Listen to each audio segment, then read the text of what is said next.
What's up YouTube, and welcome to a new video where I don't know what I'm going to talk about. Actually, I do have an idea. So in this video, I'm going to talk about something that recently happened to me and my students. So it was in summer last year. I was teaching my students Japanese. We started talking about something crazy.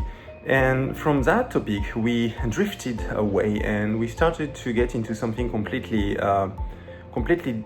disconnected from what we started originally, but still had a connection. And I think this is pretty interesting.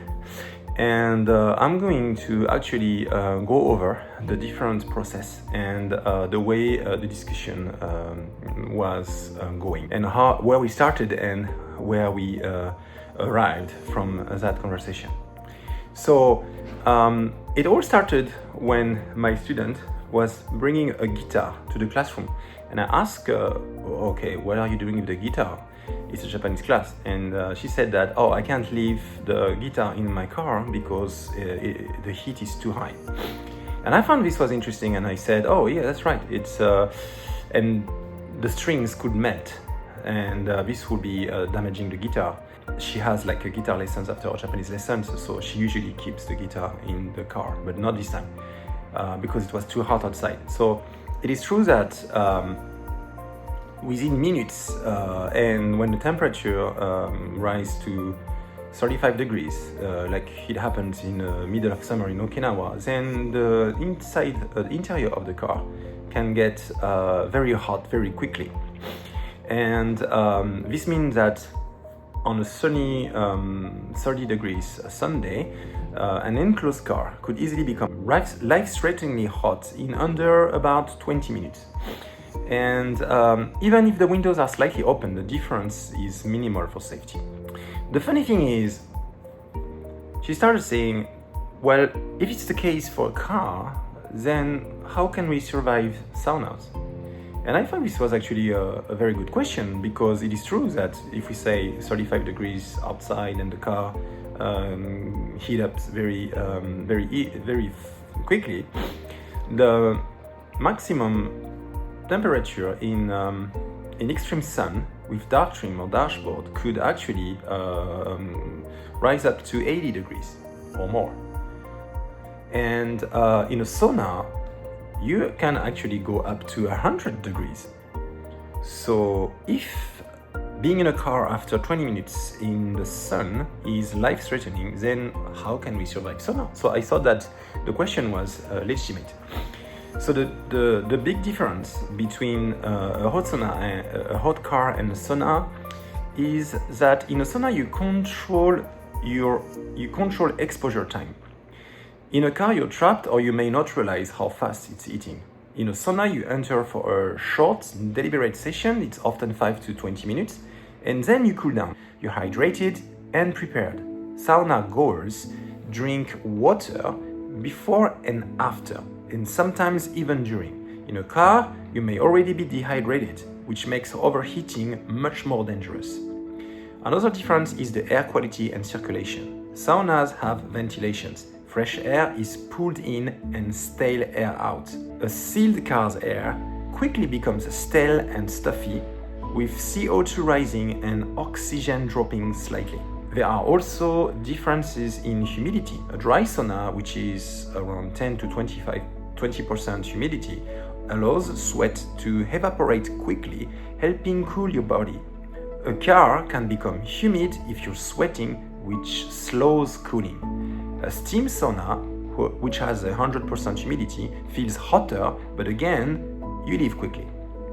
And the last but not least difference is the psychological and physical readiness. In a sauna, you expect heat, dress lightly or not at all, and your body is ready to sweat immediately. In a car, you might be wearing heavy clothes and you're not mentally or physically prepared. So again, from there, my student asked another question, which is, how is sweat evaporating helping you cool down your body? Because she thought it would have been the opposite, which again, I found this question to be very legitimate. It does feel backward at first, but you'd think losing water through sweat would make you warmer because you're losing moisture, but it's all about evaporation physics. Why evaporation cools you? There are a few reasons. Sweat itself isn't cooling. When sweat first appears, it's basically warm water sitting on your skin. If it just stays there, it will trap heat rather than remove it. The second reason is evaporation requires energy. For sweat to turn from liquid to vapor, it needs a lot of energy, called the latent heat of vaporization. That energy comes from your skin's heat. Then the other reason is heat is pulled away from your body. As the sweat molecules escape into the air, they take that heat energy with them. And this drops the temperature of your skin and through blood circulation helps cool your core. So why humidity changes everything? Because in dry air, sweat evaporates quickly and cooling is efficient. In humid air, sweat can't evaporate well. It just drips off you, giving little to no cooling effects. That's why a 40 degrees dry sauna can feel more bearable than a 35 degrees humid jungle. In the jungle, your body's main cooling method is crippled. In short, sweat is just the vehicle. The evaporation is the real cooling mechanism. No evaporation, no cooling, you overheat fast. From that point, my student was asking, so why fans feel cool even though they don't actually lower the air temperature? And it's the same principle, but taken further. So fans feel cool for the exact same reason sweat works. They boost evaporation and heat transfer from your skin. Without a fan, sweat evaporates at the pace allowed by the surrounding air. With a fan, moving air carries away the humid air sitting on your skin and replaces it with drier air. This lets more sweat evaporate. More heat leave your skin. Even if you're not sweating much, your skin is warmer than the surrounding air. Warm air touching your skin heats up and stays there like a blanket. A fan pushes that warm layer away and brings in cooler air, helping transfer heat from your body to the air faster. So why it sometimes feels too cold? It is because if your skin is wet from sweat, shower or swimming, and a strong fan is on you, evaporation happens very quickly. This rapid heat loss can make you feel chilled even if the room temperature is warm. That's why a breeze feels freezing when you step out of the pool. By the way, an important safety point would be that fans only feel cool if the air temperature is below your skin temperature, which is 33 to 35 degrees Celsius.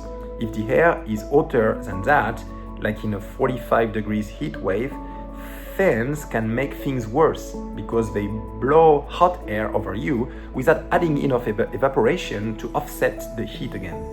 Regarding this, let's have a quick fan safety rule of thumb. So first you have to check the air temperature. So if air is cooler than your skin, like below 35 degrees, then fan helps. If the air is hotter than your skin, then fan can be dangerous. Moving hot air actually adds heat to your body faster than evaporation can remove it, especially if humidity is high. So the second point is the factor in humidity. So if you have low humidity, which is below 50%, fan stays helpful longer, even as air temps approach 38 to 39 degrees, because evaporation is efficient. If the humidity is high, like over 70 degrees, then fan stops helping sooner, even if air is only around 33 to 35 degrees, because evaporation is slow. To test this, there is a simple way. Sit still with the fan on. If you feel cooler after 1 to 2 minutes, it's working. If you feel hotter or sticky, turn it off. You're just blowing hot, moist air onto yourself. When it's above 35 degrees and humid, water misting plus fan works far better than fan alone, because the extra moisture on your skin ensures that some evaporation happens even in muggy air. So the key takeaways are the fan alone is only a safe primary cooling method when the air temperature is below the skin temperature or air temperature is above 35 degrees but humidity is low. The misting plus fan greatly extends safe use in hot, dry air. It works in moderately humid air but not in extreme muggy heat. Air conditioning is the gold standard for safety in any extreme heat scenario. Shade always helps, but in hot, humid, still air, you still overheat without airflow or cooling. To that point, my student asked, so how does sweat work?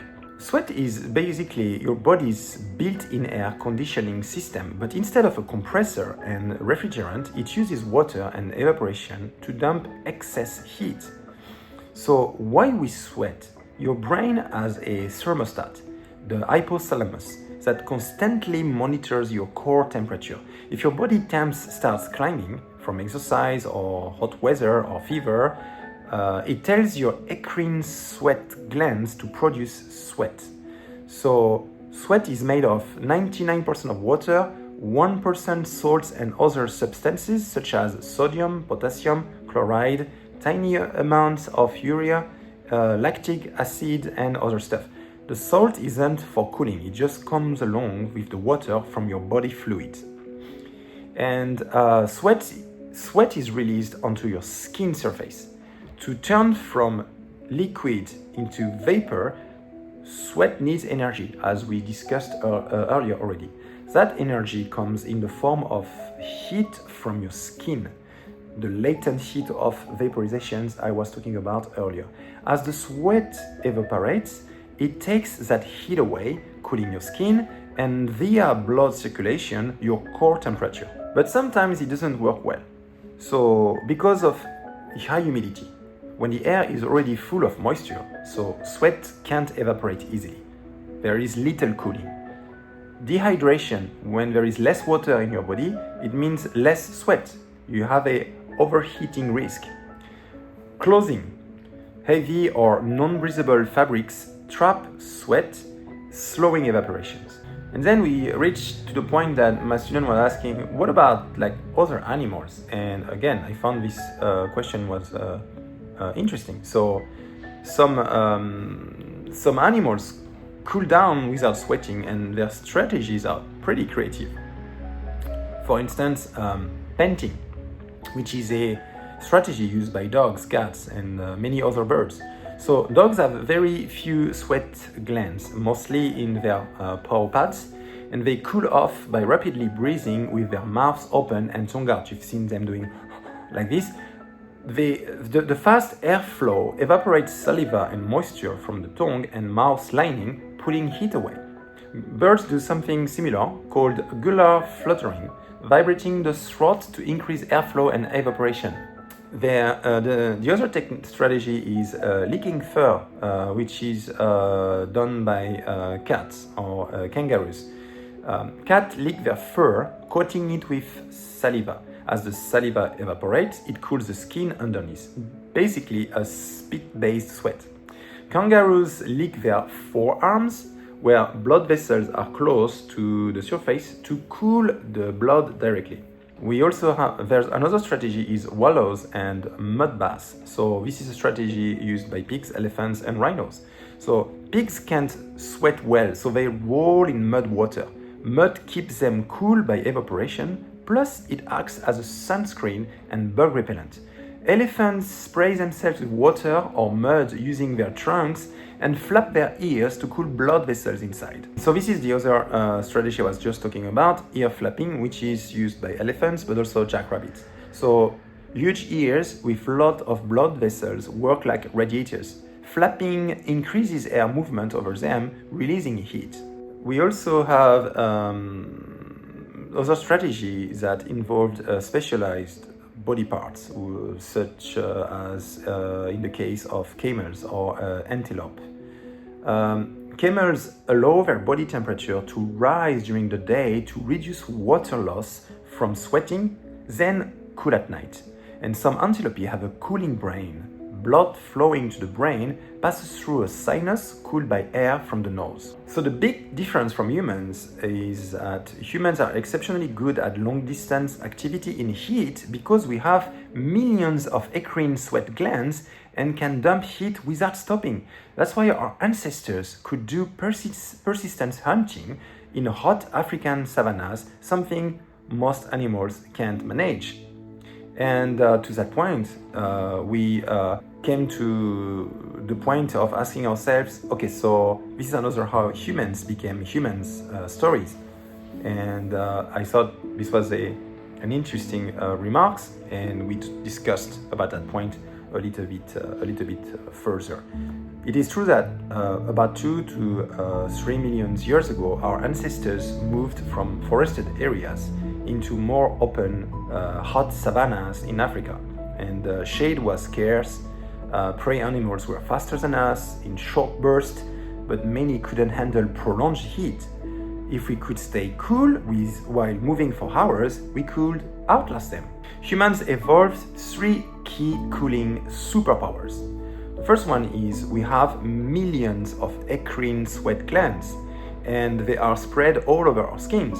This allows full body evaporating cooling, much more effective than animals who only cool through their tongues or paws. We have bare skin with little fur, so most mammals have fur that traps heat. We lost most of ours. Less fur means faster heat loss through sweat evaporation. We kept hair on our head as a sunshade for the brain. And we have the upright posture. Standing tall reduces the body surface directly exposed to midday sun, and by standing straight, more of our body catches cooling wind. So our ancestors use these traits to hunt in a unique way. They track prey during the hottest part of the day. They jog to keep it moving, never letting it rest in shade, and prey overheats after 1 to 3 hours because it can dump heat fast enough, and human hunter, still relatively cool, catches exhausted prey. And this technique works so well that anthropologists think it was a major reason early humans could get enough meat to feed bigger brains. The modern consequences are we still have that heat endurance, like ultra marathoners and desert runners. They can beat horses in long races in hot weather, but it's a trade-off. We lose water and salts very quickly, so dehydration is a big risk without access to fluids. In short, sweating wasn't just a cooling trick, it was a survival weapon that helped make humans top endurance predators long before we invented tools. So I thought it was amazing how we started from the temperature in a car and we arrived to the evolutions of sweating in the human species. And I thought that this will actually make it for an interesting video. This is it, the story of me and my students talking about the reason for having not left the guitar in the car and how we wasted 1 hour of Japanese lessons. See you in the next video.